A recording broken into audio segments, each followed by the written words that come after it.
Hello again and welcome to Hindsight. Over the last 20 years or so, the British public has become accustomed to a number of political sex scandals. Tonight, Hindsight looks at one of them, the resignation as Government Minister and MP for Berwick of Lord Lambton. And later, with the help of Barbara Castle, the former Labour Cabinet Minister, Nicholas Fairbairn MP, the former Solicitor General for Scotland, and Derek Jameson, who used to edit the News of the World, the Daily Express and the Daily Star, will be reflecting on the whole way that MPs should behave themselves and the manner in which the press treats them. Let's go back first, though, to the events that gripped a nation and overtook a small community in the Borders. Thursday, May the 24th, 1973. The full story behind their MP's resignation as Junior Defence Minister was beginning to dawn on the people of Berwick. What had been explained 2 days earlier in terms of personal and health reasons was far more sensational. Lord Lambton had gone because of his association with a prostitute, and because a sneak pimp, as he called him, was trying to sell the story and photographs to the newspapers.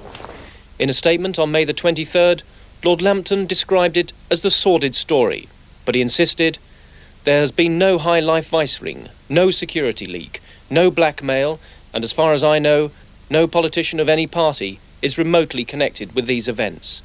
I alone am to blame." The press, though, had a field day.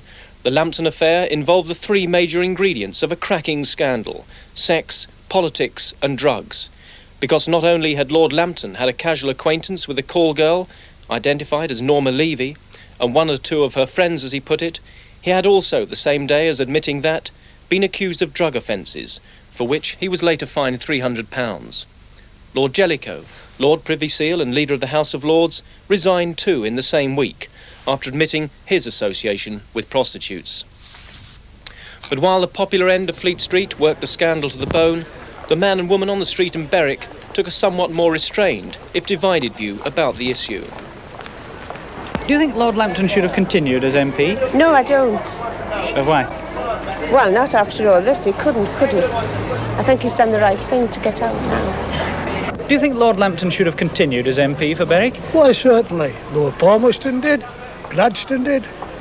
So why shouldn't? Well, Nelson did as well, didn't he? Well, I think from the point of view of his position as a minister, he should have known far better than to get himself to that sort of position from the defence point of view. Well, why shouldn't he? I mean, he's the same as any other man. It's only bloody nature what he's done, isn't it? Well, I don't think there's anything wrong. It goes on all the time, isn't it? I don't think he has the right to know. Lord Lambton, the son of the Earl of Durham, had been Berwick's MP since 1951. In 1955, he became Parliamentary Private Secretary to Selwyn Lloyd, the then Foreign Secretary. But he resigned 2 years later over Prime Minister Anthony Eden's invasion of Suez. His interest, though, in foreign affairs remained. In 1966, he went to Rhodesia and seemed optimistic on his return about a British settlement with Rhodesian leader Ian Smith. Well, I think the encouraging thing is that for the first time, both sides have got together and both sides have discussed the details which I mentioned today, and there has been a drawing together of them both. Do you think the British government shows signs of compromising on the principle of unimpeded progress to majority rule in Rhodesia? Well, really the thing was that such extreme attitudes were taken up by both sides to begin with. It's inevitable, if there was to be agreement, there would be a compromise from both sides. In 1970, he was made Under Secretary of State for the RAF. 3 years later, his political career lay in ruins. So why had he found it necessary to pay for sexual pleasure? The answer, he explained, was that people sometimes like variety. We were very surprised about it and very sorry. Sorrow is the chief emotion in this situation.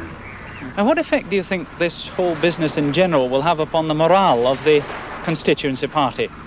My own personal opinion about the matter is that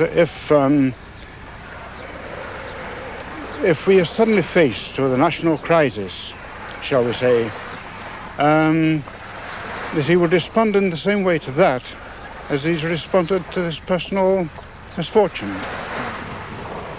And the direction of the country really is in safe hands. Safe hands or not, it wasn't the first time that a minister with access to secret documents had associated with a prostitute. 10 years before, War Minister John Profumo had resigned after he admitted lying to the House of Commons over his relationship with a call girl named Christine Keeler.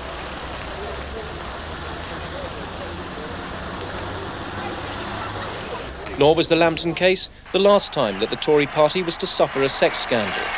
In October 1983, Cecil Parkinson resigned as Trade and Industry Secretary after making his former secretary, Sarah Keyes, pregnant.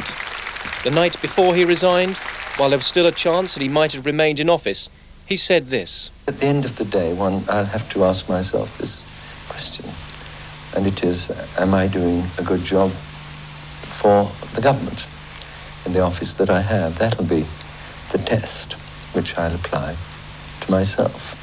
But in 1973, Prime Minister Ted Heath wasn't so much concerned with Lord Lambton's good job in office, but the security aspect of the whole scandal. He ordered the Security Commission to see that there'd been no breach of security. The report cleared both Lord Lambton and Lord Jellicoe of that, but the Commission said that Lord Lambton had been wide open to blackmail because of his use of drugs and the fact that photographic evidence existed of sexual practices deviating from the normal.